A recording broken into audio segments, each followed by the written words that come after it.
Welcome back to Business Today, and we are ready to move on to our final segment, and we hope to talk about quite a timely topic as the whole world has been hit by one of the largest cyber attacks in recent times, affecting over 100 countries including Sri Lanka. So by now you would have been informed of this threat, yet you may be having questions and some areas that you are not clear of. So we are ready to clear all those doubts, as we have with us Mr. Asela Waidyalankara. He is an expert on cyber security. A very warm welcome to you. Thank you for having me. Right, so to start things off, we all have been informed of this attack, ransomware. But what is ransomware exactly? Thank you very much for taking the time to actually discuss about this very important topic.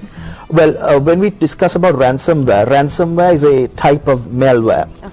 Malware is very simply, I will try to use as much as possible layman's terms because I want the audience to understand what the threat is. So malware is a type of program that infects a computer and does things that it's not supposed to do, malicious things. It steals your data, it corrupts your data, transmits certain things that it's not supposed to. So one of the key types of malware is what we call ransomware. Now what ransomware does is, very simply, once it's affected a system, it will take over that system, it will encrypt all the data in that system, and the person using that particular machine will not have access to that particular data. So what do? Then you are given a ransom note by a hacker or a cyber criminal to say you must pay X amount of dollars or X amount of money, otherwise your data will be completely gone. So that is ransomware, very simply in a nutshell. And this is the type of ransomware that is affecting right now worldwide, is called WannaCry. WannaCry is a very violent strain of ransomware that's affected, I think, close to about 150 countries right now. And if you give me the opportunity, I will give you a little bit of a background on how this threat came to be. I was going to come to that question, asking what this WannaCry ransomware is. You can go ahead. So where we actually came to this threat is, right now, as you know, it's spread to about 150 countries. It is affected multiple computer systems. For example, the NHS, the National Health Service of United Kingdom, completely came to a standstill. For 24 hours, patients were not admitted to hospitals, surgeries were not there, ambulances were not dispatched. So such a critical service in a country was affected by this particular type of ransomware. For me to explain where we started, we must go a few months back.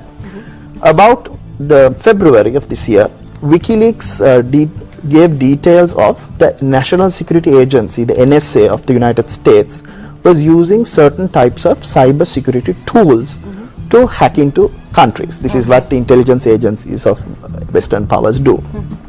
So once that details came into light, there was one particular type of threat that they had used called Eternal Blue. That was a vulnerability in the Windows systems. Windows is a type of operating system. A vulnerability in this Windows system that they had used to attack their enemies for their gains. Once this flaw was published in WikiLeaks, it became general knowledge. But what happened was Microsoft, the company responsible for the Windows operating system, immediately released a patch for this issue. However, what happens is, once they had released this issue, this patch was to be ideally updated by people using Windows. But what happened was, within the period to February, March to now, unfortunately companies, organizations, individuals had not done that.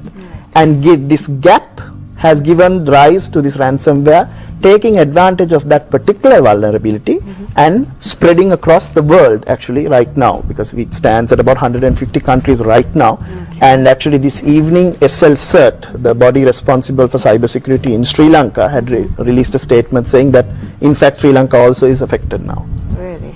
Okay. Yes. It's actually, you spoke about what it is, but also can you talk about the severity of this attack as to how the global community has been affected? Certainly. Well, as I mentioned, the NHS, the National Health Service, was impacted. In Italy, one of the largest telcos called Telefonica, they were affected and their operations were affected. There are several accounts of certain countries companies, organizations, operations being affected. Right now, it's if you take the top countries that is affected, it is literally Russia, the United Kingdom, India, Vietnam. There are so many countries and actually so many organizations that is affected, and day-to-day operations are affected, because Nisanga, what you must understand is the moment this particular ransomware takes over a machine, it gives a warning. And when all you have is a pop-up warning saying you must pay $300 to the hackers or the cyber criminals to release your data. You have a window of 6 hours to do that. After 3 hours, your ransom goes double. So at the end of that 6 hours, your data is completely erased. So any data or any information or any system or any other things that you have in your particular machines is completely erased and gone. So can you imagine, for a company, for an organization, how much it will affect operations, how much it will affect any particular type of day-to-day happenings in an organization.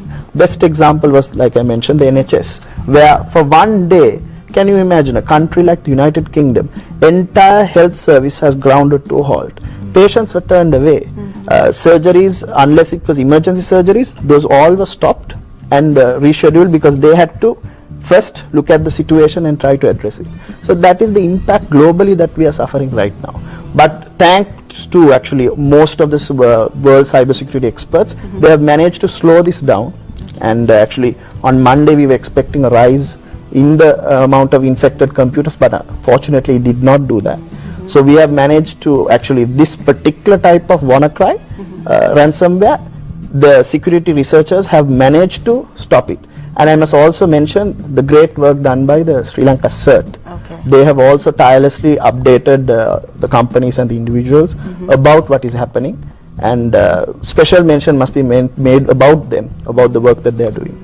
And actually the speed of spreading this attack is unbelievable, because within the first 24 hours, over 75 countries, and the next 24 hours over 100 countries, and today it's over 150 countries. So how did this malware spread so fast?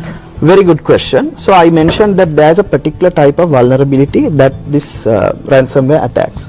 But what is interesting is that once this affects one machine, it automatically starts to search for similar machines with a similar vulnerability. Now, if you look back last year, usually a ransomware or a particular type of malware will spread by email, by you clicking on something, by somebody inserting maybe a flash drive or a memory stick, and then it's spreading to a system. But this one is taken one step further, because when it attacks one system, or when it's infected one system or one machine, it actively looks around the internet for the other machines that it can infect. That is why, even for example, when you look at something like the NHS, which is a private network, one computer that was connected to the internet was able to then spread it across an internal network which is not connected to the internet.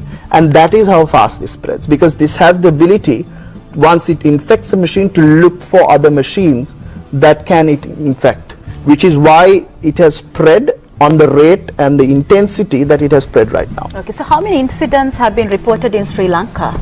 I believe as at now, I believe it was one. Just one? Just one for the moment, and Asela CERT was very effective in combating that. So hopefully, fingers crossed. Which means we have to be careful. It's already around. Absolutely. Right? So how can a person protect their computers and devices from this malware? Very good question. In fact, there are, I would say, two ways. First of all, I would look at an individual, that is you and me. And then I will talk about a company also. So for an individual, my first advice is, because what we see very clearly is that this particular type of malware spread because although the manufacturer, Microsoft, had given the security update, people have, maybe for other reasons or maybe negligence, has not updated their system. And because of that, has given this gap to let this malware propagate, or let this ransomware propagate. So my first advice to any individual watching, anyone watching out there, please go and update your operating system, Windows operating systems, because those are the ones that are affected. My next advice is, and this is very important, you must back up your data. So even, for example, you have documents, I'm sure There are a lot of people who use laptops for daily work, personal work, business work, all that. So please back up your data on a device that is not connected to the internet, preferably a hard disk, external hard disk, a memory stick, something of the sort, that then you can back that up every day and keep it. So every day this 5-10 minute exercise where you're done for the day, please back up the information, back up the data. Then at least if there is a cyber incident or when your data is compromised in some way, you have a backup. Right. One more thing I must mention is this is very important for individuals in the Southeast Asian region. Okay. We have a tendency to not have original software, counterfeit software. It's very common. Very common actually. Researchers done in Sri Lanka have found it's very, very common. But again, when you have situations like this, Nisanga, it becomes very dangerous, because as you can see now, the official manufacturer has given an update. But imagine for a moment if you have a counterfeit product, you are not accessible for those updates, and then you are putting yourself at risk. So I'm telling everyone also, listen, you might get a counterfeit product for maybe free or maybe a very small price, but the end of the day, the price you will pay is far more than what you have paid initially. So you must take a long-term view of that. Right. Now, when you look at companies, first of all, I'm sure the reason for companies also, we must be sympathetic, because companies have not given this update immediately, is because when you look at a company, there are so many operations that run within a company. So when the new software update comes, sometimes they don't want to do it because internally the operations and systems might get affected. But they must somehow come up with a process, a methodology, where they can immediately when there's an incident or immediately when there's an update, make sure there is a plan to update your system. That could be off-peak hours, that could be maybe Saturday, Sunday or whatever. Have a plan when immediately there's a security update to update them. Second one, and this is very important, and this is something we have told most of the top 5 or top 10 companies in Sri Lanka, is have cyber security drills. Now we don't know what the threat is. Sometime today it's ransomware, tomorrow it's malware, tomorrow it's something else. So when still people are not clear of what it is. Exactly. So especially for high risk institutions, when you look at banks, telecommunication, big conglomerates, any company or organization where you feel that your data and systems are important, they must carry out regular cyber security drills. Now there are enough and more companies that will help you do these kind of exercises. So as a practice, you have seen companies doing fire drills. Why do they do it? Because obviously when there is a fire, then everybody knows what is the situation and how to react. Similarly, cyber security drills can be conducted in maybe a quarterly or a monthly basis, just to inform people, because what we have seen is cyber security protection is 3 aspects: people, process and machines. So it is not only the technology or the machines that will protect you at the end of the day. It is your people and it is your processes. The more the people are informed, like you mentioned, because that is why we are taking this effort to inform and educate people, because more they are informed, more they are aware of it, more they can effectively manage this situation. Okay, so you mentioned that there was just one incident reported so far, but there can be many more that it's not still reported. So if someone faces such a situation, what should you do immediately? Well, first advice is, especially now, usually what these hackers demand is $300 as a payment. I strongly advise anyone not to make that payment, because what happens is, although it seems like option, if you pay that money today, tomorrow they can do more complicated attacks. That is one. Another one is, there's a risk that if you pay that money, what if he gives only 25% of your data? We are not sure of We are not sure, because you are dealing with, bear in mind, you are dealing with criminal entities. You are not dealing with any other entities, you are dealing with a criminal entity. So the trust element is also not there. But again, if you manage to find out the other steps that I said, of backing up the data, of keeping your systems updated, and also one more point, make sure you are very, very conscious of your communication. For example, make sure that you are communicating with trusted and verified people. For example, Nisanga, sometimes let's say a person that you know, but who hasn't communicated with you on a email, suddenly decides to send you an email. Common sense, you can actually call that person and ask, you have sent me an email, what is this? So at those kind of common sense approaches sometimes prevents a bigger threat to you in the long run. So those are some of the things that you can do to prevent this or to mitigate this. But can we stop it? No. That's a short answer. So what is the current status right now with this ransomware? Current status as at now is they've managed to slow it down. They've some of the security researchers in the UK have managed to discover that part of the code there was a kill switch. So they have identified that and they've managed to stop it spreading worldwide. From yesterday to today, from 100 countries to 150 countries, it's still spreading. It's still spreading because of the factors I've mentioned. Because generally still a large chunk of people have still not updated their systems with the latest security patches that Microsoft has provided, which is why we keep on telling people, individuals, companies to please ensure that your systems are up to date. But given the scale it spread, we have managed, actually the security researchers worldwide have managed to stop it and managed to ensure that it has slowed down to a certain degree, which is a good news. Right.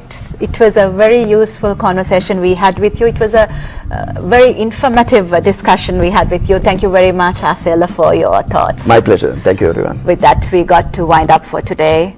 Thank you for being with us. We'll see you next week. Good night and take care.